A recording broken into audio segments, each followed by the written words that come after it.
Kan dulu lu sangat satanik, lu tahu dong informasi Iya. ini kan. Di Indonesia ini ada gak sih bang politisi yang pakai ritual satanik untuk menang pemilu? Gua sih Penyakit stand up comedian ini adalah mereka buat kita bahagia, tapi giliran dia mau nyalon pasti dipertanyakan Iya, terus nih betul, capabilitasnya apa. betul, Gimana betul. lu nanggapin itu? Betul. Itu juga gua alami. Bahwa di saat gua nyalon orang kan ngomong, lah kan dia mantan satanik. Kader itu Mongol pernah bilang di beberapa teman-teman boleh tanya. Kita di partai atau di organisasi jangan cari duit. Keuntungan berorganisasi itu cuma satu. Waktu lu bantuin pemilu-pemilu itu, ada gak sih yang nuduh lu gini? Dia kan menang karena di belakang Mongol nih tim satanik turun semua bantuin kampanye. Darah Yesus.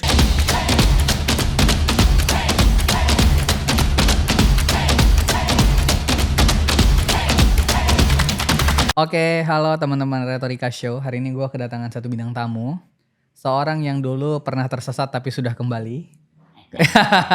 Kemudian juga sempat jadi politisi lah, tapi nggak maju pemilu ya bang ya. Betul. Siapakah dia? Bang Mongol. Selamat datang Bang Mongol. Terima kasih udah ngundang. Terima kasih. Oh iya, selamat ulang tahun juga bang. Terima kasih banget. Edisi selamat ulang tahun. Yeay. Gimana bang kabar hari ini? Sehat bang? Tapi kan lu sebenarnya nggak tahu gue ulang tahun kalau nggak gue posting di Instagram kan. Oh iya juga, gue nggak akan tahu juga bang. Kabar sih selalu baik lah. Iya. Gue doain mudah-mudahan sehat selalu lah. Amin. Rezeki nambah. Amin. Terus partai mulai lirik lagi Bang Mongol. Udah lama nih gak muncul di partai Bang Mongol. Oke. Bang Mongol, abang ikut. Kan dulu abang tuh infonya adalah, kita bahas politik dulu ya, isu pertama ya. Dan dulu kabarnya abang adalah seorang kader Nasdem. Yep. Sayap gitu, sayap pemudaannya gitu. Terus abang punya citra yang bagus lah di Manado ya.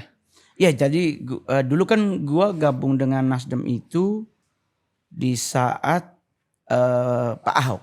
Oke. Yang rumah Lembang. Ya. Ya gue diajak.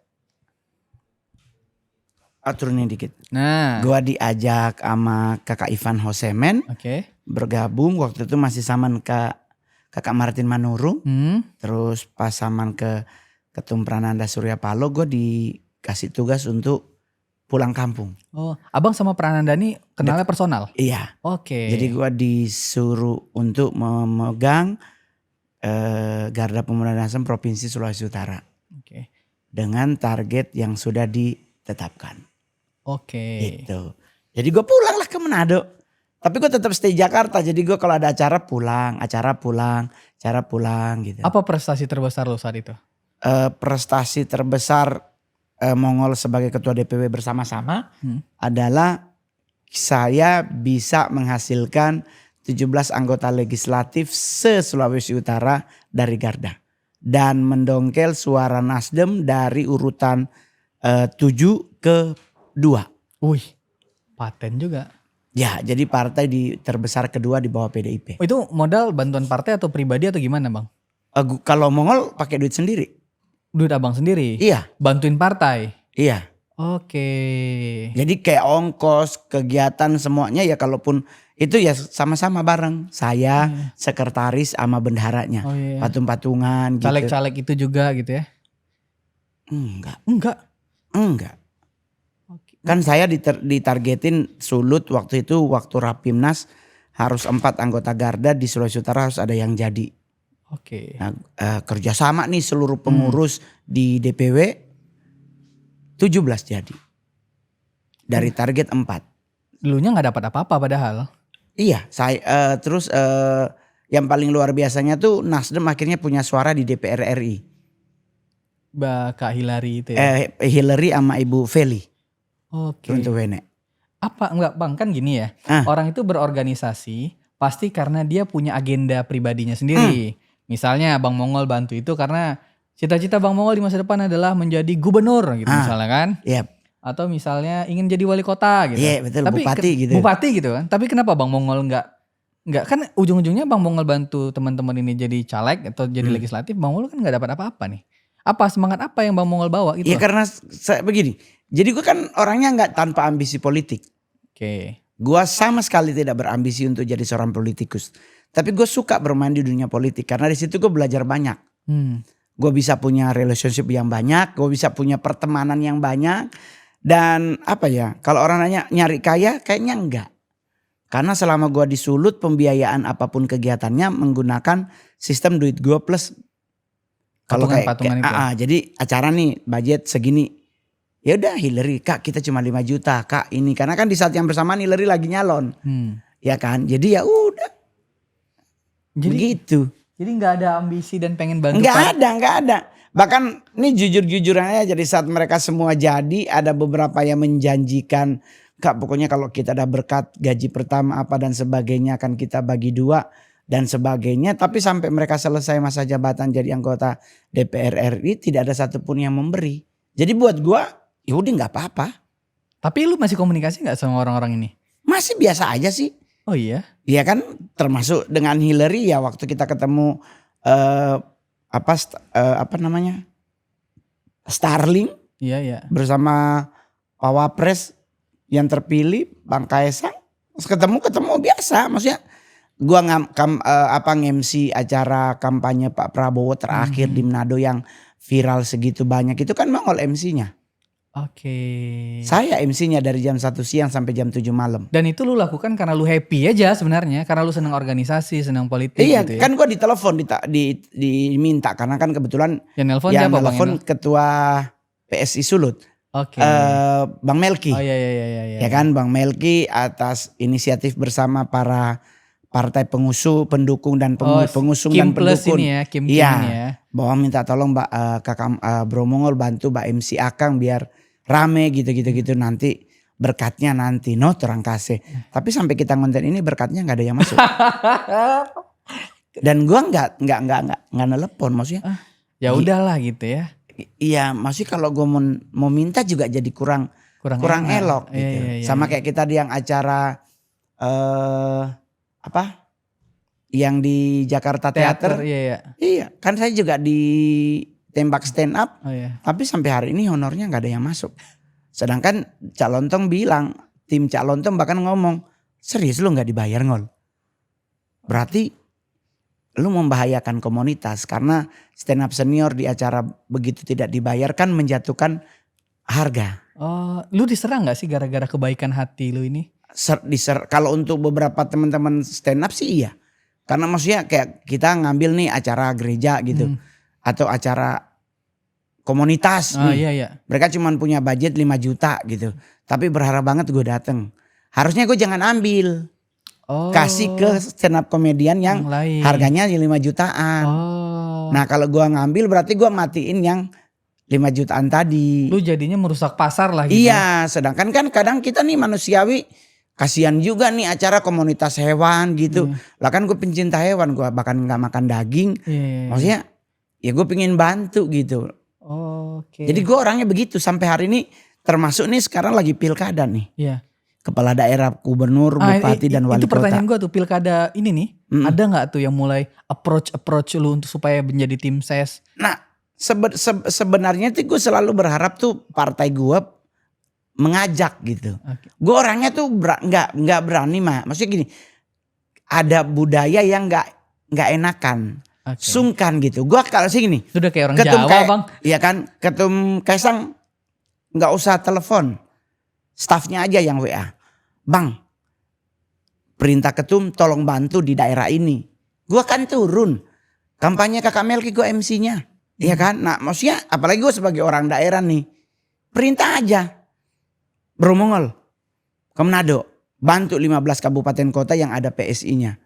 Termasuk Sanger, daerah kesayangan gue nih. Daerah kelahiran gue, gue lahir Manado sih. Tapi gue besar dari umur 1 tahunan gue udah di Sanger sampai gue SMP. Itu seluruh Sanger gak ada yang gak kenal Mongol.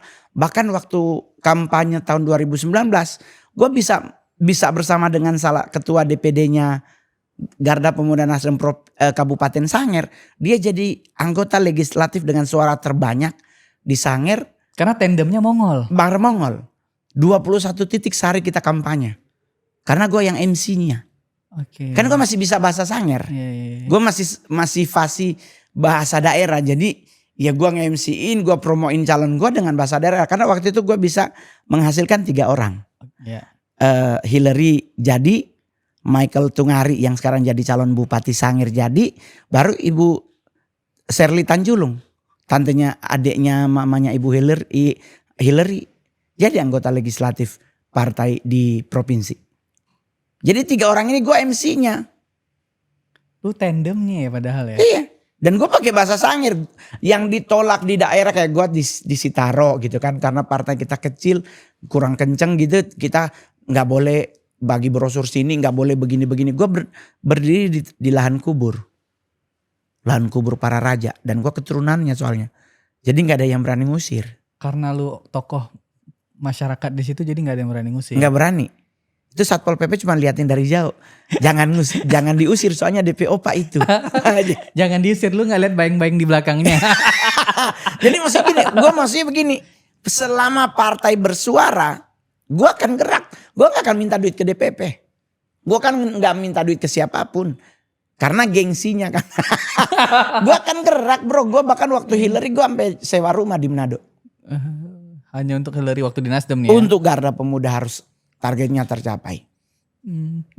Oke. Gue nggak akan ragukan lah apa kredibilitas lu dalam berorganisasi lah bang. Gue merasa lu udah paling paten lah jadi kader ini kan pakai biaya sendiri segala macam. Tapi sepanjang perjalanan pilkada dan pemilu yang lagi dekat ini, ada banyak nggak sih yang approach lu atau bisa sebutkan nggak sih partai mana aja yang mulai mendekati lu Bang Mongol? Ada banyak, bahkan gue ada yang dari partai 4 huruf bakal udah datang untuk prepare gue 2029. Untuk udah di program dari sekarang. Eksekutif itu maksudnya wali kota? Untuk ke DPRD DKI Jakarta bahkan. Oh iya? Ya, DKJ. Udah ada bahkan, barusan gue mau kesini juga masih telepon-teleponan. Nanti dia akan nyalon untuk DPR RI, gue ganti kursi dia di DPRD DKJ. Gimana suasana kebatinan lo? Kalau gue orangnya begini, gue tidak akan pernah keluar dari sebuah partai kalau tidak menyakiti hati. Oke. Ya kan, gue dari partai yang sebelumnya kan karena kena hati. Oh kena hati banget ya? Kena hati bang. Apa yang? Karena gue diganti tanpa konfirmasi. Posisi lu diganti? Ketua DPW. DPW Nasdem di Sulawesi Utara ya? Garda Pemuda Nasdem di Sulawesi Utara gue ketuanya. Yeah. Kau tahu ada brosur muncul ketuanya udah diganti oleh Nik Adi Cipta Lomban. Lu nya dapat posisi baru gak ada. Gak dapat posisi baru? Gak ada informasi. Gue telepon. Loh kenapa bukan kita? Oh iya kakak Mongol nanti. Kakak Mongol masuk ke DPP. Cuman kan etikanya harusnya info dulu. Ada pergantian gitu. Jadi gue preparing apalah segala macam. Pertanggungjawaban dan sebagainya. Tapi karena gak ada info ya gue. Itu yang nyakitin hati ini ya. Karena jujur gue berjuang berdarah. Bukan cuman fisik. Tapi duit gue juga banyak kepake. Karena setiap kegiatan juga otomatis ketuanya yang akan menjadi. Tapi gue gak pernah hitung-hitungan bro. Maksud gue begini. Ya lu gak hitung-hitungan karena lu juga gak dapat posisi apa-apa loh bang. Karena gue gak mau main apapun gue. Maksudnya gini, Ngol main proyek baju aja buat ke sablon-sablon gitu. It's not my business. Gue masih tetap jadi stand up comedy termahal. Asik. Jadi hitungan gue adalah ya udah gue kan udah janji sama Tuhan. 12,8% dari penghasilanku untuk daerahku. Jadi gue anggap itu adalah bagian dari karya gue untuk daerah. Gue bisa bikin lomba Mobile Legend terbanyak dari satu kota sampai dapat rekor muri. Gue bikin. Wah paten lu bang. Gitu. Paten. Gue berharap kayak di partai gue sekarang gue sebagai kader PSI. Gak usah ketum bersuara. Siapa yang suruh. Bahkan gue sampai bilang kakak Melki tuh boleh ngundang gue. Bebas tinggal hubungin aja ya. Iya WA aja kalau gak bisa telepon. Ketua bantu daerah. Berangkat Mongol. Ya gue WA aja dibalas kok sama Bang Mongol. Di WA aja pasti gue dengan senang hati berangkat. Karena buat gue masih gini bro. Kebanggaannya di mana? Sebenarnya kan kebanggaan gue cuma satu. Kan gue dari kecil dianggap tidak. Maksudnya gini, gue dari kecil tuh kayak gak dianggap. Bahkan dari kecil gue disumpah tuh gak akan sukses.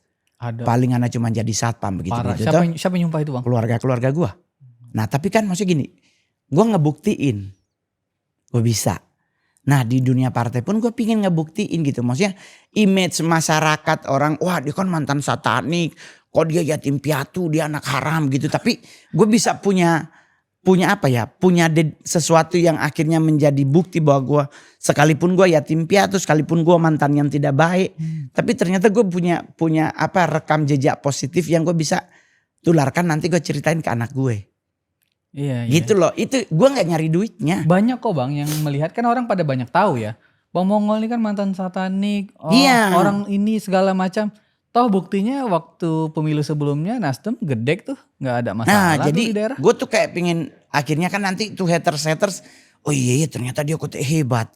Memang jago Mongol ini. Nah itu yang kita ada harapkan. Kalau soal duit gue lebih milih jadi stand up. Iya sih benar. Karena 15 menit 20 menit itu duit itu. Iya sih Bang benar. Tapi Bang ini pertanyaan gue karena gue terlintas ya di pikiran gue ya. Waktu lu bantuin pemilu-pemilu itu, ada gak sih yang nuduh lu gini?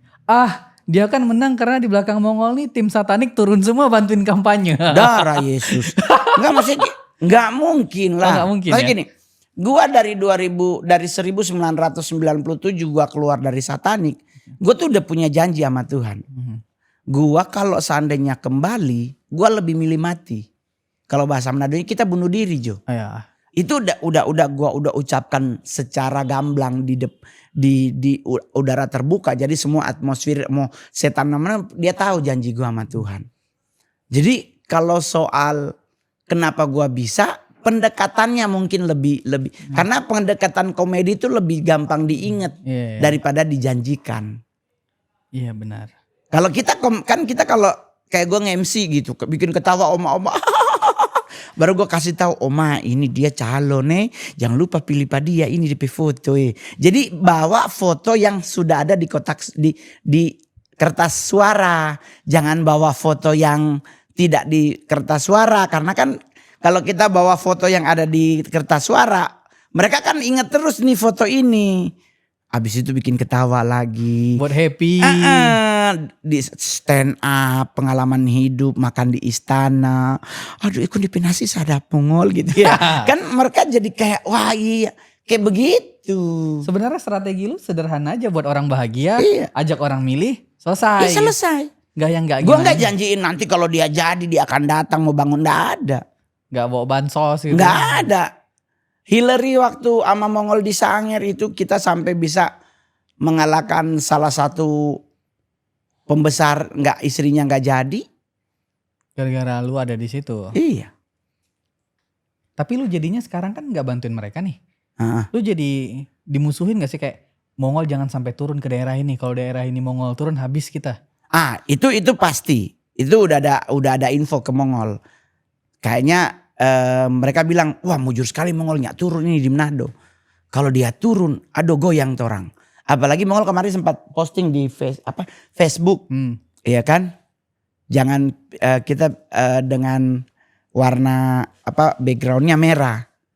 Nah sana langsung bilang alah cilaka. Mongol dukun calon merah. Oh jadinya takut ya? Mungkin kali ya. Tapi bunga sih bukan anggap takut. Mungkin mereka berpikir wah ini kalau dia turun kalar ini. Kalau bahasa Manadonya begitu. Nah cuman kan gue gak mungkin turun bro kalau gak ada yang manggil. Gak ada perintah partai. Karena kalau ada perintah partai setidaknya ketum, sekjen, bendum atau siapapun pengurus DPP. Kan akan ngomong ke calonnya. Kita nanti kirim kakak Mongol. Kirim bro Mongol kayak di Sangir nih. Di Sangir kan PSI baru beberapa hari yang lalu memberi rekom kepada calon bupatinya itu Opok Manoso. Nah Opok Manoso itu temenan sama gue. Nah di calon yang sebelah yang jadi calonnya saudara Mongol wakil bupatinya. Oh ini teman dekat dan saudara nih. Nah jadi kan. Kalau gak ada perintah lu pilih yang mana? Ya gue sebagai partai ya gue akan kan tegak lurus konsepnya. Saudara kayak dulu Jurani Rurubua kan. Gue di Nasdem dia di PSI. Lah dia adek gue dateng kampanye di dia. 1 hari doang. Ditegur kan Mongol sama tim provinsi. Wah kakak Mongol gak boleh begitu. Lah adek gue masa gue gak dukung adek. Kan gue gak pakai baju partai. Maksud gue masa dalam 1 hari 60 hari kampanye. Gue minta 1 hari untuk bantu adekku gak boleh. Kamu gak gimana nanggapin itu? Ya gue bilang, ya gue cuman bantu doang. Gue stand up, nggak kampanye. Maksudnya jangan lupa pilih. Enggak, gue stand up membuat orang terhibur. Sudah selesai. Tapi kan dari situ, walaupun kan tadi ada yang ngingetin Bang Mongol nih. Dari situ kan terukur sebenarnya kekuatan Bang Mongol nih kalau udah mulai ya dalam tanda kutip nggak kampanye gitu ya. Stand up doang. Tapi kan orang langsung lihat, oh ini pilihan Mongol. Iya kan Mongol punya tagline, ini kita pegaco. Nah ini kan yang bahaya kan tagline ini. Iya. Sekarang Mongol udah perintah tim di Sanger pasang baliho foto Mongol dengan calon dari PSI di Sanger, taruh di rumah Mongol di Sanger. Itu udah kerasa banget tuh nuansa. Nah, harus dipilih nih Mongol pilih ini. Apalagi kalau Mongol turun. Karena Mongol masih gini. Orang kan mikir pasti mahal bayarnya. Demi Tuhan Yesus gue gak dibayar oleh siapapun. Karena kalau bicara bayar membayar, gue lebih milih stand up daripada gue jadi kader partai. Karena buat Mongol di partai itu kalaupun kita harus keluar duit, yaitu mungkin istilahnya harga yang kau bayar. Harga yang harus engkau bayar. Dan itu tidak membuat Mongol harus keberatan. Enggak, buat gue ngapain sih jadi ribet. Perintah aja ketum gitu, WA gitu. Sekretaris pribadi WA, bang diminta ketum bantu daerah. WA jam 11 siang, jam 1 subuh gue berangkat. Karena ada perintah. Tapi kalau gak ada perintah gue segan maju. Wah nanti Mongol muncul nih. Wah ini pasti dia mau cari doi. Image-nya kan selalu nyari duit. Padahal kan saya saya kalau nyari duit choice-nya stand up bro. Paling enak 15 menit dapat 70 juta. Gede banget ya. Ayo, kalau kampanye dari pagi sampai malam. Gas ya. Kalau mau dihitung per menit, wah miliar. Gimana kalau misalnya perintahnya gini Bro Mongol. Jangan ke Sulawesi Utara. Ke daerah lain aja. Ada. Dari Kutai itu udah telepon. Oh iya? Iya. Dari Kutai itu udah ngajak. Kakak Bro Mongol boleh bantu kita ke Kutai Timur gak? Kutai Timur tuh Kalimantan ya? Iya. Oke. Mongol bilang ayo gas. Kebutuhannya apa kakak Mongol? Lah sekarang gue mau nanya dulu. Gue kan gak tahu. Gue seringnya ke Tenggarong doang. Gue tahu naik pesawatnya turun di Samarinda. Tapi ke Kutai Timur tuh udah ada bandaranya apa belum? Maksudnya gue belum pernah sampai ke situ gitu loh. Kalau ke Kukar gue udah pernah sering banget bahkan dari bupati sebelumnya sampai sekarang Pak Bupati Pak siapa lupa. Sering. Tapi kalau Kutai Timur gue tuh belum pernah pergi gitu. Ini ada bandara gak teman nih? Iya maksudnya apa gue harus turun di Samarinda? Ya udah tinggal jemput. Gitu doang. Gue gak butuh jemputnya pakai Alphard. Gak usah. Pakai motor juga gue jabani.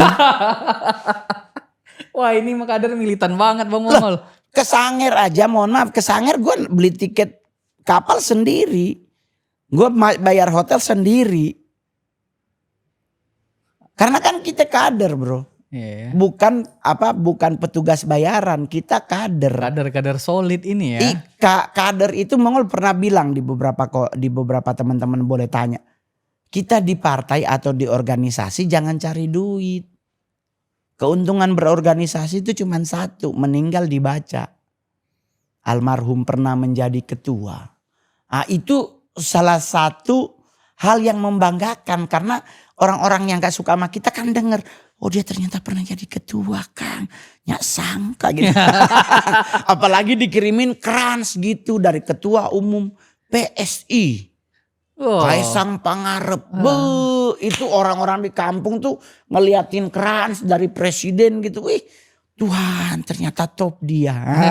Itu yang kita cari bro. Gue gak nyari duit. Iya. Lu ingin kerja ikhlas aja. Iya. Karena buat Mongol gue nyari duit di dunia entertain bro. Organisasi gue gak nyari duit. Tapi bang ada ini pertanyaan gue lagi nih. Kan lu aktif nih di politik gitu ya. Mandek gak sih karir entertain lu kayak misalnya jadi ngartis lagi main film gitu loh. Justru itu yang gue selalu bilang. Ada banyak orang bilang Ngol kalau bergabung dengan partai politik lu gak kangen dapet job lagi. Iya gitu loh bang. Mentok karir lu. Tapi sumpah demi Tuhan enggak bro. Gue juga baru abis syuting 4 hari lalu. Sekalipun gue jadi germo gak apa-apa lah. Gue jadi germo soalnya di situ. Terus anak buah gue banyak termasuk Milen gitu kan. Jadi karena prinsipku cuma satu bro. Ini balik lagi ke iman Mongol. Bahwa kalau Tuhan yang buka gak ada yang bisa nutup. Kalau Tuhan yang nutup gak ada yang bisa buka. Nah saat ini kan Tuhan buka. Orang mau mencoba apapun tetap pasti Tuhan akan bela. Dan puji Tuhan sih fine aja gue sampai hari ini. Gak ada hambatan. Gak ada, gue gak ada. Maksudnya kita udah oke, terus tau-tau dibatalin gara-gara gue PSI. No. Karena kan mereka tahu gue juga profesional. Gue selama berkarir jadi stand up comedian, gue gak pernah ngebahas politik dalam setiap kali gue stand up. Ya udah jadi entertain aja. Iya. Jadi profesional aja. Iya. Tapi kan setidaknya kalau bahasa gue sebagai orang Kristen kan Tuhan ngasih kita talenta namanya. Ya kan? Gak pernah Tuhan ngasih hanya satu. Pasti lebih dari satu. Nah lu mau kubur tuh talenta. Kan Tuhan minta pertanggungjawabannya. Oh iya. Nah jadi talenta yang gue miliki gue kembangin. Begitu.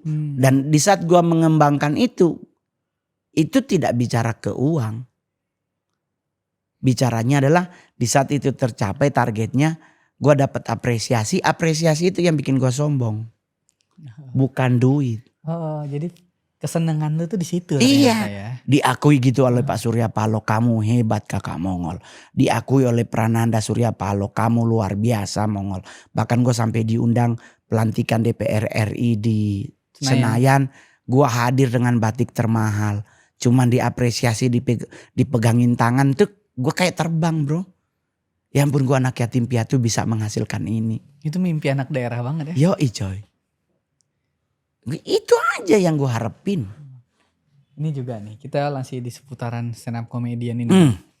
Bang Mongol ini kan stand up comedian yang sangat senior. Dan fenomena stand up comedian masuk politik ini sebenarnya 2019-2024 itu kan hal yang sebenarnya baru bang. Kan sebuah hal yang baru gitu. Bahkan di 2024 ini ada stand up comedian yang mau nyalon nih kemarin. Bang Marcel. Iya betul. Jadi calon wakil wali kota gitu bang. Iya betul. Itu kan fenomena banget tuh. Iya betul. Dan Bang Mongol kan sebenarnya udah lama masuk politik. Tapi 2019 gue nyalon kan wali kota Manado. Wali kota Manado. Kan itu sempat heboh tuh, sempat viral. Gimana tanggapan abang sama Bang Marcel? Walaupun dia gak jadi ya. Gak ada masalah sejujurnya. Potensi itu kan bicaranya ranah pribadi. Kalau seandainya potensimu, kau tahu kemampuan dirimu, gas. Gue waktu ke Manado gue elektabilitas nomor 2 tertinggi. Oh iya? Iya. Waktu itu gak menang karena kalah itu ya? Bukan, jadi calon yang untuk jadi 01 tidak disetujui oleh partainya. Otomatis kita gak mungkin jadi. Oh gitu. Karena kan 01-nya kalau tidak disetujui gue mau nyari lagi kan susah. Lama tuh proses politiknya kan? Iya betul. Berarti Bang Mongol setuju-setuju aja kalau misalnya ada stand up comedian yang gak ada masalah. Bahkan waktu Ketum ke Manado acaranya Ketua Melki, Ketum juga ngomong sama Mongol. Siap gak maju untuk Bupati Sangir? Bang Mongol jawab apa? Mongol bilang salah, perintah aja. Siap sedia. Tetapi kan balik lagi ke Mongolnya. Maksudnya saya selalu bilang banyak hal dalam hidup yang saya tahu saya mampu atau tidak. Ngukur itu gue jadi ya? Itu gue jadiin materi stand up. Karena kalau gue jadi Bupati Sangir, saya orang sana bro. Kecamatan terbanyak penduduknya di Sangir adalah Kecamatan Tamako. Itu daerah gue asli tuh. Gue sekolah di SMP Tamako, gue sekolah SD. Dan gue punya pergaulan sesama orang Tamako tuh kenceng. Keluarga gue juga keluarga yang menyebar di Kecamatan Tamako. Di saat gue jadi bupati atau jadi wakil bupati. Tuh satu orang datang bilang nganape oma, nganape papa, nganape mama. Din kita basodara ini itu. Terus gue harus ngasih satu orang duit. Lama-lama tunjangan gue hilang, beresiko untuk jadi koruptor. Oh lu ukur itu ya? Gue ukurnya di situ. Karena kalau gak dikasih, masa lalu kita tuh dibawa-bawa. Buyut gua dibawa-bawa. Dulu kalau ngana gak bersyukur dulu. Ngana pe oma tolong waktu Belanda. Jadi kita kayak ada apa namanya. Kayak rasa gak enak gitu kalau gak ngasih. Nah daripada gua ngasih, akhirnya gua korupsi. Mendingan gua gak maju. Dikasih orang aja lu dukung. Betul, gua dukung 1000%. Tapi kan nanti ada yang bilang begini. Bang Mongol ini kan padahal pilihan masyarakat di sini. Misalnya dorongan dari masyarakat situ ya. Kok lu nggak mau sih? Lu kan putra daerah, kan lu tahu Kalau masalah di itu sini. mah ya ampun Tuhan Yesus, itu penuh. Bahkan waktu gua nyalon di kota Manado aja itu ngumpul komunitas orang Sangir di kota Manado. Karena kota Manado itu penduduk terbanyak tuh orang Sangir Talaut, orang kepulauan. Jadi sekarang jadi 3 kepulauan, Sitaro, Sangir dan Talaut. Itu ngumpul bahwa sekarang nih harus ada orang daerah asli Sangir yang jadi kepala daerah. Harusnya kan, kenapa lu nggak ambil gitu loh bang aspirasi itu, walaupun lu ngukur diri lu ya. Gua ngukur bro, maksudnya gini. Gua takut jebakan Batman-nya tuh akhirnya kita menjadi koruptor. Jadi lu nggak akan ambil dong di masa depan. Di masa depan gua ngambilnya lebih choice untuk DPR RI. Karena gua tinggal di Jakarta. Otomatis peluang untuk itu nggak ada. Nanti kita reses baru pulang. Kita nggak bagi duit, kita apa yang perlu kita lakukan yang kita biayai, kita biayai, lebih atau kurangnya kita pertanggungjawabkan kepada partai dan negara. Wilayah pemilihannya DKI Jakarta atau Sangir sana bang? Sangir, Oh, kepulauan. menurut Jadi lu Sulut, RI lebih safety ya? iya Sulut 1 apa Sulut berapa gitu, itu daerah kepulauan. Oh, Begitu. Nah sekarang gue juga ikut terlibat di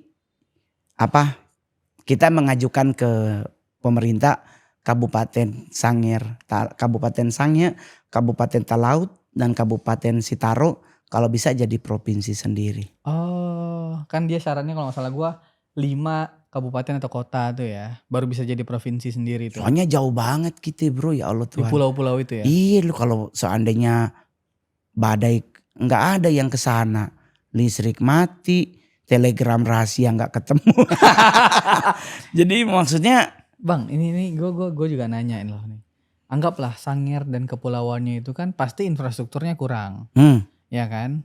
Dan yang bisa paling banyak mengambil keputusan atau eksekusi terhadap infrastruktur di sana pasti kepala daerahnya.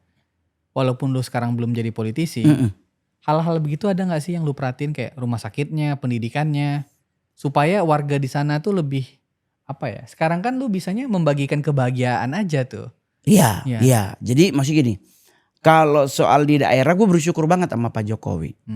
Gue pernah ngomong di depan beliau waktu acara partai itu. Gue bukan menjilat Pak Jokowi. Tapi gue real, gue ngerasain. Di saat beliau menjadi presiden selama 10 tahun.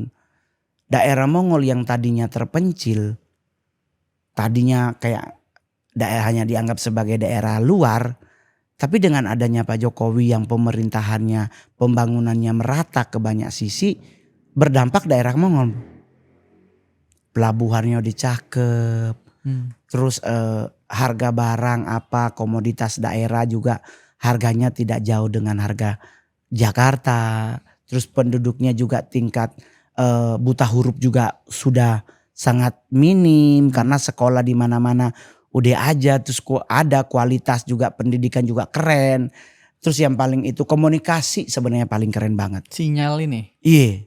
Cuman kan dulu batal pembangunannya sekarang gara-gara terkena kasus. Kan partai lama lo itu bang. Enggak kan waktu itu kita udah seneng banget akan ada pembangunan BTS di daerah Mongol. Iya itu. Karena nanti nyambung dengan satelit sendiri. Lu marah gak sih sama Pak Paloh? Pak Paloh gara-gara kader bapak nih. Enggak, saya enggak pernah. Maksudnya ya udahlah.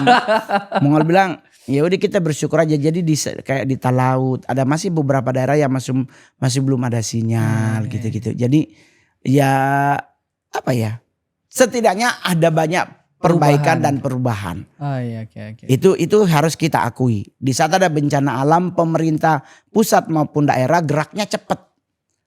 Nah itu gue rasain gitu. Akhirnya waktu kemarin kayak Gunung Ruang meletus, kan gue pikir gue mau bawa sumbangan lah gitu kan. Masyarakatnya bilang, terlalu banyak Mongol. Ada banyak beras, banyak dia bilang banyak air minum. Banyak tuh Indomie segala macam di gudang. Orang somosaki asam lambung. Orang ndak butuh itu Mongol. Bolehnya ndak ngana datang menghibur. Okay. Akhirnya Mongol bikin. Kan Mongol punya yayasan nih. Yeah. Gue punya yayasan GMKB namanya. Jadi gue tuh kayak kemarin ngasih makanan gratis kepada para medis dan relawan COVID waktu 2020. Iya 2019-2020. Ya gue nganterin di 3 kabupaten dan 3 kota setiap hari sehari 3 kali. Jadi gue nganterin makanan tuh dari pagi, siang, sampai sore untuk Sulawesi Utara itu dari kota Manado, kota Bitung, kota Tomohon, Minahasa Kabupaten Minahasa, Minahasa Utara, Minahasa Selatan. Every day sehari 3 kali. Dan semua rumah sakit yang ada di kabupaten itu kita anterin tiap hari. Oh. Ya tak? Lu memang tokoh masyarakat banget sih Bang di sini. Nah terus kemarin Gunung Ruang meletus, gue dateng. Gue bawa Om Sion Gideon, gue bawa Dirli Idol, gue bawa Gio Idol sama pelawak daerah Mencek Meske yang anak kecil. Untuk ngisi gereja-gereja? Enggak, jadi kita kumpulin di pelabuhan di lapangan.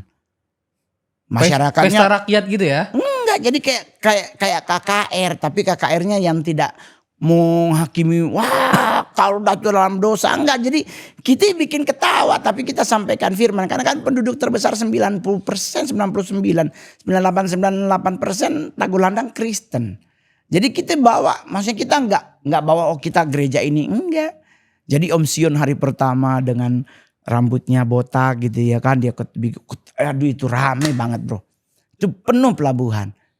Itu dari mana duitnya? Dari gue buat bayarin mereka, buat ongkos perjalanan nginep di sana, sewa semuanya. Pakai duit pribadi dari 12,8 tersebut. Ada gak politisi yang masuk nyelip-nyelip acara itu? Nggak ada. Oh gak ada ya? Nggak ada. Dan gue waktu itu sempat ngomong, kita memang lebih choice tanpa politik. Karena kalau ditunggangi nanti sambutannya dia yang lebih lama daripada khotbah. 10 menit, khotbahnya 3 menit. Ini kan penyakitnya kan begini Bang. Atau di tengah-tengah khotbah pilih ini ya. Iya, jadi kita nggak mau jangan sampai sambutan ketua panitia, sambutan dari calon, wah bisa 30 menit khotbah akhirnya 10 menit karena udah mau malam. Jadi itu gue lakuin 2 hari berturut-turut bro di sana. Oke. Dan banyak kegiatan, kalau kegiatan yang memberi makan kepada para medis itu bahkan gue dapat apresiasi yang nggak pernah gue sangka, nggak pernah gue duga, tapi Badan PBB memberi apresiasi sebagai humanitarian apa gitu. Dan itu gue dapetnya di Bangkok. Lu ke Bangkok dong? Iya diundang. Tadinya sih nominasi, hanya nominasi. Tahu-tahu gue yang mendapatkan apresiasi, dapat piagam, dapat piala dan sebagainya. Jadi berangkatlah ke Bangkok. Oke.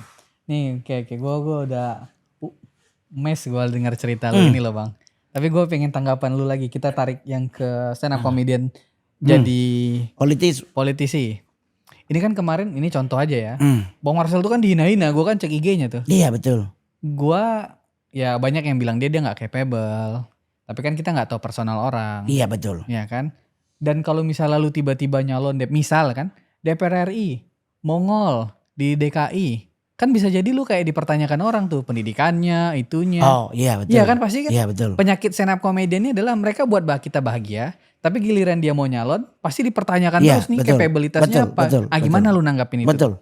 Itu juga gua alami. Bahwa di saat gua nyalon orang kan ngomong, lah kan dia mantan satanik. Yang gitu-gitu Bang. Selalu masa lalu yang gua dibawa. Sekolahnya di mana nih kan gitu kan. Tapi kan banyak juga ya akan bela. Lu kirain gampang jadi stand up kalau gak pinter. Iya juga sih ya. Iya kan. Karena untuk jadi seorang stand up comedian kalau blow on gak akan jadi bro. Lu kirain sendiri di atas panggung, lu ngubek materi, lu nyusun materinya tuh biar jangan sampai dikirimin somasi atau surat panggilan dari Polsek, Polres. Lu kirain gampang. Lu gimana caranya lu sendiri depan lu jenderal bintang 4 biar dia ketawa dan semua orang tertawa. Itu butuh effort yang tinggi. Jadi tidak bisa kita mengkultuskan yang menjadi anggota legislatif atau jadi kepala daerah hanya orang-orang yang segini strata sosial, strata yang nggak bisa. Gue selalu bercermin dari agama. 12 murid Tuhan Yesus yang Tuhan panggil, nggak ada satupun yang sarjana. 80% nelayan. Ini tes keimanan ini yang penting juga ya. Ya kan? Jadi para nabi juga di saat mereka menjadi nabi kan juga dituduhnya macam-macam. Iya sih. Dia nggak S1, nggak S2. Iya. Ya kan, Yesus pas jadi nabi juga dari usia 30 tahun dalam berkarya juga banyak dihantam oleh banyak sisi. Nabi Muhammad juga sama, bahkan banyak diludahin, dimarah-marahin, dianggap sesat, dianggap begini, menjerumuskan bangsa ke hal yang tidak baik. Kan banyak tuduhan, tetapi kan ternyata masing-masing bisa membuktikan. Nah, bukti ini yang paling harus kita beri kepada mereka. Karena kalau kita kasih duit bro, ya Pas dapat senyum, makasih ya. Memang Mongol ini terbaik sekali. Memang dia pandai sekali di pikirnya. Coba besok. Dia haters paling depan. Bang kan lu di Sanger stand up comedy juga. Terus di beberapa tempat stand up comedy. Sering dapat somasi gak bang? Gue di somasi pertama pernah, tapi bukan di stand up. Di konten podcast sama Dedi. Bang Deddy Kobuzer? Iya, yang gue ngomong banyak orang gila itu. Terus akhirnya gue disomasi oleh persatuan apa persekutuan apa perkumpulan jiwa sehat yang gue sama Dedi. Perkumpulan jiwa sehat. Iya, perkumpulan apa persatuan apa bahwa orang gila itu termasuk ranah rasis, seharusnya ODGJ nggak boleh lagi menyebut orang gila. Oke. Gitu. Nah itu gue inget banget tuh. Jadi ya gue disomasi bersama Dedi tuh. Bang Deddy kan tapi backingnya kuat, nggak akan kenapa-napa. Iya, kita berdua nggak butuh backingan, kita berdua butuh realita lapangan. Nggak ada orang di lapangan ketemu orang gila dipanggilnya ODGJ.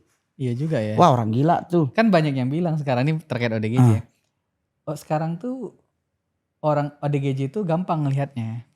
Kalau ada orang ngasih makanan ke daerah nggak direkam. Tapi kalau ada orang ngasih makanan ke daerah terus direkam, tuh ODGJ. Jadi, orang ria-ria ini loh bang. Iya betul. Jadi gua ngalamin. Tapi kalau dipanggil polisi dalam hal materi belum. Belum ya? Iya belum. Karena gua dalam setiap stand up dimanapun untuk acara corporate, gua memegang teguh 4 no, 5 no. Apa tuh? No rasis, no sara, no porn, no politik, no polemik. Oke. Kalau gue bahas masalah suku, gue selalu bawa suku gue ke Manado.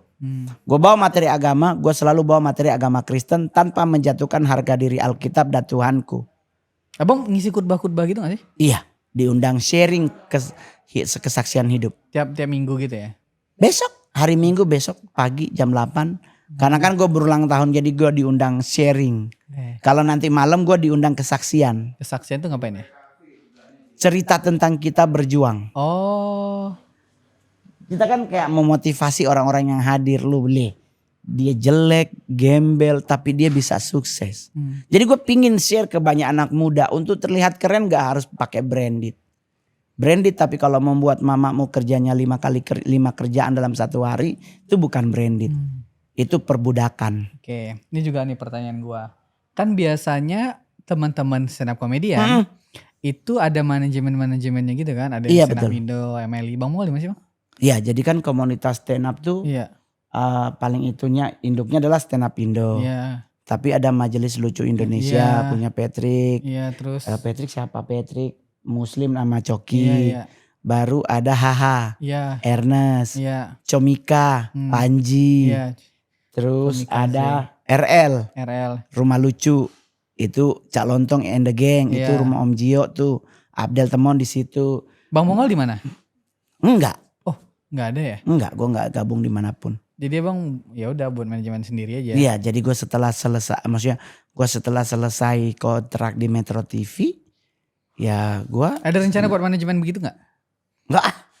Kenapa? Terus megang siapa? Orang gue megang diri sendiri ya mumet. Maksud gue. Ya barangkali ada anak-anak daerah yang mau join gitu loh bang, jadi lu. Buat jadi stand up? Iya. Belajar di daerah aja dulu. Itu aja ya? Iya. Karena untuk jadi stand up ke Jakarta belajar daerah dulu. Sorry. Perjalanan lu pertama kali jadi stand up dari Suci ya? Enggak. Dari mana bang? SUC. SUC ya?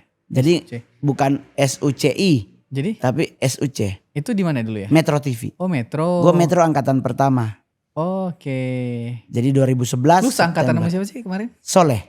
Oke, Soleh Solihin itu ya? Soleh Solihun. Solihun ya oke. Iya, jadi gua dan Soleh trademarknya Metro TV, Radit Panji Kompas TV. Oh, itu tahun yang sama? Iya, 2011. Dan lu dari daerah Laftar SUC itu? Enggak itu? Dong. Gua sudah di Jakarta. Gua ke Jakarta tahun 2000-an. Ngapain dulu tuh bang? Wah, lontar-lantung di jalanan. Gua lontar-lantung kerja, multi level semua gua kerjain. Belum jadi tokoh masyarakat? Belum, itu yang gue bilang. Gue kesaksian di gereja tuh kayak memotivasi bahwa jangan lihat gue sekarang. Perjuangan gue masa lalu tuh tidak sesederhana itu. 2000 lu datang ke Jakarta, lu ya, naik kapal Lambelu tuh gue masih inget banget. SUC itu tahun berapa sih? 2011. 2011. Iya, gue 10 tahun kurang Lu lebih. juara 1 ya waktu itu? Enggak ada lomba. Loh, Metro TV itu bukan lomba. tampil-tampil aja gitu? Iya. Dipilihlah 6 orang. Saya yang paling senior Iwel Pos, Steny Agustaf, Soleh Solihun, Kang Isman HS, Tete Miun cewek 1, Mongol. Kita berenam. Tayang 3-3. Tuh episode 1 Soleh, episode 2 Mongol yang boomer, yang ngebum tuh, yang paling pecahnya 2. Nah dari situ kita berdua ini selalu ada. Media gathering Metro TV, program andalan, stand up. Kita disuruh stand up di depan BOD-BOC-nya perusahaan. Kalau kan lu pengen ceritakan itu kan ke gereja-gereja sebagai sebuah kesaksian. Itu di gereja bayar lu gak sih? Nggak ada gereja yang mampu bayar kalau gua pakein tarif. Oh iya. Jadi mereka datang hanya untuk. Jadi gua selalu menetapkan namanya persembahan kasih. Nominal tidak ditentukan. Gitu. Tapi kalau Natal, you must be pay. Kenapa begitu, Bro Mongol? Karena kan lu nebarin proposal buat event Natal. Oh. Iya. Masa lu bayar pakai God bless you? Kan ada proposal. Pakai gini lagi di WA God bless you. Iya. Jadi kalau untuk event Natal harus bayar. Tapi di luar event Natal, maksudnya gini. Jadi gue selalu netapin gini. Februari sampai November persembahan kasih. Tapi Desember Januari pay. Kecuali Ini gerejamu kan jujur. Loh. Ya kita nggak ada sponsor. Oh jujur tuh maksudnya dia ngaku nggak ada sponsor. Iya. Tapi kalau sampai gue datang tuh ternyata di baliho ada sponsor, gue pulang. Oh gitu. Ya begitu. Baru yang kedua, acara gereja itu gue nggak pernah nolak. Oke. Tetapi jangan rubah konsep. Rubah konsep tuh gimana maksudnya? Ada banyak nih. Okay. Akhirnya jadi trouble. Ini penyakitnya ini. Penyakitnya gereja. Penyakitnya gereja ya. Selalu awalnya bilang nanti pelayanan mimbar ya bang. Sharing gitu. Pelayanan mimbar tuh cerita gitu. Enggak sharing. Oh sharing. Khotbah. Oke. Tahu-tahu dihubungi lagi sama manajemen berubah. Oh enggak jadi mas pelayanan mimbar. Mongol langsung stand up aja. Kok stand up pula jadinya ya? Nah itu kita gak akan pernah ngambil. Kita selalu milih mundur. Itu gak boleh sama sekali. Karena itu tadi. Gue membuat harga nasionalnya jadi ambruk. Jadi kalau gereja tuh sharing aja gue pasti akan stand up itu. Akan ada lucunya. Iya. Tapi jangan suruh stand up murni. Oh itu manajemen ngamuk. Bos kita langsung bilang gak usah ambil. Dan jangan ambil, lu ambil suspend 1 bulan. Lu dianggap black market dan gue harus bayar 1 sampai 2 M. Lu pernah gak? Gak pernah. Itulah gereja kadang-kadang ada yang suka marah. Mongol tuh suka ngebatalin acara. Padahal bukan ngebatalin. Konsepnya yang kau rubah. Kalau ngebatalin biasanya kalau batal. Penerbangan gak ketemu. Nah itu kesalahan ada di gue. Kadang kesiangan bangun ketinggalan pesawat. The next flight gue dari daerah ke lokasi yang aja gak ketemu. Lu pernah disuspend gak sama manajemen lu gara-gara ini? Belum pernah. SP gitu surat peringatan? 1 udah pernah sekali. Yang dari teman-teman, oh tadi Abdel ya, Bang Abdel ya. Hah? Yang udah ngasih peringatan kayak lu jangan merusak pasar deh. Abdel? Siapa? Enggak. Siapa sih tadi? Enggak, jadi maksudnya gini. Kalau untuk pasar tuh udah ada harganya tuh. Iya. Saya, Soleh, Cak Lontong gak mungkin 20 juta diambil. Oke. Itu kalau ada yang punya budget segitu serahkan ke yang di bawah. Iya gitu. Jadi kita itu gak ditegur lagi. Tapi kita udah tahu harga pasaran. Itulah kenapa Mongol bilang kalau acara gereja gue selalu ambil. Tetapi gue sharing. Jangan disuruh stand up. Manajemen langsung komplain. Dan itu biasanya tanpa ada persetujuan siapapun langsung dibatalin. Oke. Karena berarti nyari murah. Tapi kan itu kan cuman apa ya, gereja yang ngundang-undang lu nih. Agama lain ada yang ngundang gak sih? Adalah. Apa contohnya bang? Adalah Islam. Ada. Apa? Ituan pesantren. Oh pesantren. Haul ya. Oh haul gitu. Lu diundang. Lu ngisi apa kesaksian? Partai juga gua diundang. Haul partai juga gua diundang banyak banget. Natal partai ya adalah acara partai adalah acara yang paling mahal bayar gue selama gue berkarir. partai ya? Iya, Natal di Kaltara. Ketua panitianya sekarang nyalon gubernur Kaltara. Ini dia. Sebelumnya beliau wakil gubernur. Outputnya kan di situ ya. Kita undang Mongol aja. Ketua panitia tiba-tiba nyalon gitu.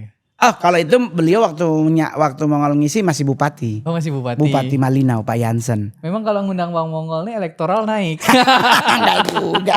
Biasa aja. Pak tapi justru dari situ kita kan berhubungan baik. Iya. Beda partai tapi bukan berarti persahabatan atau pertemanan itu hancur. Iya. Masing-masing itulah Mongol selalu bilang. Iya. Kalau orang Batamang nongkrong jangan ngomongin politik. Ngomongin cewek ngomongin apapun. Jangan ngomongin politik dan agama, pasti akan berantem. Karena kan belum tentu duduk berempat ini satu partai. Benar. Jadi hindari tuh agama dengan partai. Jadi udah ada etika agama nongkrong dengan, ini ya. Iya, nongkrong tuh ngomongin cewek bohai tipe lu. Apa kayak gue kemarin ketemu cewek cantik banget tapi jakunnya ada, itu berarti laki gitu. Tapi kan gue pingin masih gini. Itu yang gue pingin tuh masyarakat tahu bahwa politik itu bukan hanya milik segelintir orang. Tapi semua masyarakat bisa berpolitik, tinggal milih yang seperti apa, yang santun kah, yang sarkas, tinggal pilihannya ada di kita. Yang kedua adalah di saat kita berpolitik, jangan hanya mempercayai berita dari partaimu. Googling lah. Oke. Ini sesi terakhir nih. Iya. Ini Bang, terkait setan-setan ini Bang. Kenapa setan? Kan dulu lu sangat satanik, lu tahu dong informasi ini kan. Di Indonesia ini ada gak sih Bang politisi yang pakai ritual satanik untuk menang pemilu? Gua sih belum ketemu. Di saat gua masuk dunia satanik dan gua keluar itu juga kan belum seperti sekarang. Gua keluar 97, reformasi 98. Iya. Ya kan kalau sebelumnya kan ditunjuk. Sebelumnya kan paraf. Iya. Silahkan. Iya di paraf ini ya yang jadi. Tapi lu pernah dengar gak? Kalau di luar negeri gue pernah dengar dan gue pernah tahu gitu. Bahwa di luar negeri ada beberapa orang-orang tertentu yang bergabung pada sebuah komunitas. Yang komunitas itu berafiliasi dengan satanisme. Kalau di luar. Ya. Kalau di Indo enggak ya? Gue belum ketemu. Belum ketemu. Feeling lu ada gak sih Bang? Kalau feeling sih gue lebih ke okkultisme. Apa tuh? Jadi kan kita harus bisa membedakan okkultisme dan satanisme dong. Okkultisme itu ya keperdukunan. Yang dukun-dukun. Iya. Indonesia banyak. Wah, pergi ke dukun dulu, ke air terjun dulu, semedi dulu. Iya. Iya gitu. Atau pas mau nyalon gitu, mau pergi kampanye, masukin jahe di bawang apa gitu. Iya di celana biar nanti kita ngomongnya tuh gitu. Ada lah. Tapi lu pakai nggak? Gue? Iya. Buat apa gue pakai? Atau ada nggak sih orang yang datangin lu? Misalnya calon gitu ya, pengen menang banget, ngebet menang nih. Terus Bang minta tolong dibacain gitu. Tolong dibacain kayak. Ya kalau gue bacain gue bacain. Tapi kalau gue kasih apa untuk lu harus lu pasti jadi nggak? Enggak. Gue nggak. Satanik tuh nggak main begitu bro. Oh iya. Okkultisme yang main begitu. Oke. Satanik tuh nggak main begituan. Ngapain orang kita manggil Lucifer juga tuh pakai begini juga muncul. Kalau dukun kan harus motong kambing, motong sapi, apa-apa buat ngedatangin ini. Kalau satanik enggak. Satanik kita nggak ngurusin itu. Jauh lebih beyond lah ya, okkultisme nih kayaknya lokal banget. Iya gitu lah. Levelnya level rendah. Okkultisme tuh kan level territory only. Kalau satanik tuh lewat level atasnya. Udah level ini. Tapi kalau seandainya menggunakan ilmu pengasihan, tuh gue banyak banget tahu. Ilmu-ilmu gitu ya. Iya, bahkan gue kalau gue pernah beberapa kali ketemu dengan anggota legislatif, gue tahu dia punya pegangan. Tapi ada loh. Istilahnya punya spiritual teacher. Oh ya guru spiritual. Iya. Supaya lu dijagain lu biar gak kena santet lu. Iya gitu. Nanti kan orang gak suka sama kebijakan lu disantet masyarakat gitu-gitu kan. Iya betul. Tapi Bang ada juga loh Bang yang bilang gini. Gen Z nih Bang yang muda-muda. Udah masuk pada fase tidak percaya agama. Udah masuk pada fase tidak percaya setan dan hantu. Udah gak percayalah sama barang-barang yang gak kelihatan ini Bang. Tetapi kan akhirnya tuntunan hidupnya kan berantakan. Karena gak ada tuntunan. Yang kita butuhkan tuh tuntunan. Tuntunan itu mengarahkan istilahnya. Menuntun kita. Kalau kita jadi liar, ya sudah. Jadi Depan jurang kita nggak tahu. Gen Z ini bisa tersesat ya menurut abang? Pastinya. Dan penyesatan terjadi kan mayoritas ke Gen Z. Nggak ada penyesatan ke orang tua. Mau ngapain orang dia udah Islam dari lahir udah keke di situ. Tapi kan anak muda diiming-imingin ini itu kan bisa berpindah iman. Iya sih. Iya kan? Bahkan nggak beriman malah. Bahkan. Coba suruh bacain Al-Fatihah. Suruh bacain doa Bapa Kami. Belepotan. Suruh ngafalin Pancasila aja. Nggak. Tapi coba suruh ngafalin lagu Bruno Mars. Hatam di luar kepala. Penyakitnya Bang. Tapi coba disuruh bacain ayat kursi. Disuruh bacain ayat Alkitab Mazmur 91 ayat 1 sampai 2. Apa ya. Tapi ya itu itulah ke kita. Nah lu kan baru punya anak. Iya. Berarti lu harus mendidik anakmu untuk punya landasan. Gue juga sama. Oh gue mau info juga nih. Gue dibantuin Bang Mongol nih bisa punya anak nih. Sebelumnya gue minta tips-tipsnya gimana baiknya lah. Jadi gue punya anak cewek bakal anak gue. Iya. Gue harus mulai dari sekarang. Gue harus mulai memberi pondasi. Do and done-nya tuh apa? Dede harus kuliah. Enggak usah Pi. Kita kan bisa jadi entrepreneur tanpa kuliah. Oh paten juga. Ini Gen Z ya? Gen Z. Oh. Bahkan baru 15 tahun anak gue. Iya. Enggak deh. Harus kuliah. Tapi kan Socrates, Plato dan sebagainya nggak ada yang kuliah. Woi, ini pikiran dari bapaknya banget ya? Gue langsung bilang anak gue PA nih. Tapi kan gue tetap bilang sama dia, oke, kalau lu nggak belajar, nggak mau sekolah, nggak mau kuliah, tapi mau dalam satu hari lu harus baca 2 buku sampai selesai. Oh kalau begitu kuliah aja Pi. Lebih malas ternyata baca buku ini. Tapi gue selalu bilang sama dia, Oke. Dek harus baca buku. Kenapa sih Pi? Papi maksain aku harus baca. Karena membaca itu jendela dunia. Lu gak membaca berarti gak punya jendela hidup lu. Gelap. Iya. Akhirnya ada berita hoax dipercaya. Tapi kalau lu membaca ada berita apapun kayak ini Megatrust. Yang sekarang lagi gandrung di DKI Jakarta tuh salah satunya Megatrust. Orang yang tidak belajar, orang yang tidak mau membaca gampang terpengaruh. Akhirnya udah mau pindah rumah lah ke Bogor biar jangan kena tsunami dan sebagainya gitu. Ya udahlah kita pindah aja ikut sama ke ibu kota negara IKN gitu. Kita pindah ke sana aja juga sekalian biar nggak kena karena kan katanya Kalimantan gak ada gunung. Gini. Padahal kan maksud gue baca, belajar. Biar nggak kena hoax gitu. Belum ya. sekarang. Pencetusnya belum jadi.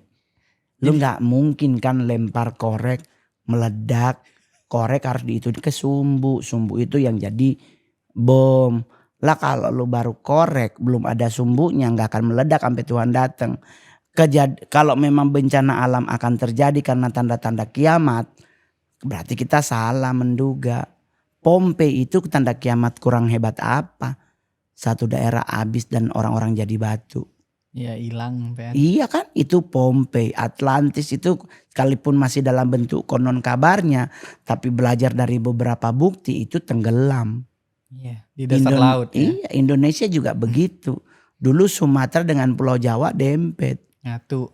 Terpisah. Kurang hebat apa tuh bencana alam. Tapi Tuhan belum datang. Kiamat belum jadi. Kenapa kiamat belum jadi Bang? Karena di Islam 2 orang ini belum jadi. Belum ada. Imam Mahdinya belum ketemu. Belum muncul. Isa juga belum turun. Isanya belum datang. Di Kristen. Baru Injil belum tersebar. Jadi jangan terlalu cepat. Akhirnya kita udah gak kerja. Pikirin besok bayar kos. Bayar kuota. Bayar Netflix. Tetap fokus kerja aja dulu. Ngonten kek. Kerja kantoran, kerja dengan integritas tinggi, everything good. Takutnya kita meninggal dulu belum datang-datang tuh Megatrust. Jadi maksudnya fokusnya kita tuh tidak ke situ. Fokuslah sama bekerja sehari-hari dulu. Iya Allah lu makan hari ini kan. Gak mungkin lu simpen sampai minggu depan busuk tuh nasi. Jadi for today. Oke. Tapi preparing untuk the next dalam bentuk duit, aksesoris karena bisa digade dan sebagainya gitu. Dan melakukan hobi lah seperti berorganisasi. Berorganisasi kan tidak harus politik. Yayasan-yayasan kemanusiaan butuh kita buat jadi tim. Yang kedua nikmati lah main Mobile Legend, Free Fire apa gitu. Gue mah main, handphone gue ada 5-5-nya ada Mobile Legend. Ada 5 account. Ada Mongol Stress asli, Mongol asli, pokoknya itu gue itu. Gue yang main nggak pakai apa namanya? Joki. Nggak pakai joki, gue main sendiri. Ada mythical ya? Kan turun. Baru abis sampai kemarin beli hero baru, udah gue beli gue nggak tahu make. Mau jual lagi nggak bisa. Oh iya juga sih, kalau udah beli nggak bisa jual Iya, lagi. jadi nikmatin hidup tanpa beban. Is everything good for you? Oke, terima kasih banyak. Thank you. Ngomong Buat atas- teman-teman jangan lupa ya. Ini kan konten podcastan. Jangan hanya jadi teman. Jadilah keluarga dengan cara di-subscribe dong. jangan lupa di subscribe. Share, komen, dan lonceng. Nyalain. Biar lu yang paling pertama dapat kontennya. Saya Mongol Stress. Saya Belmondo Scorpio. Terima kasih. Saya Mongol Libra.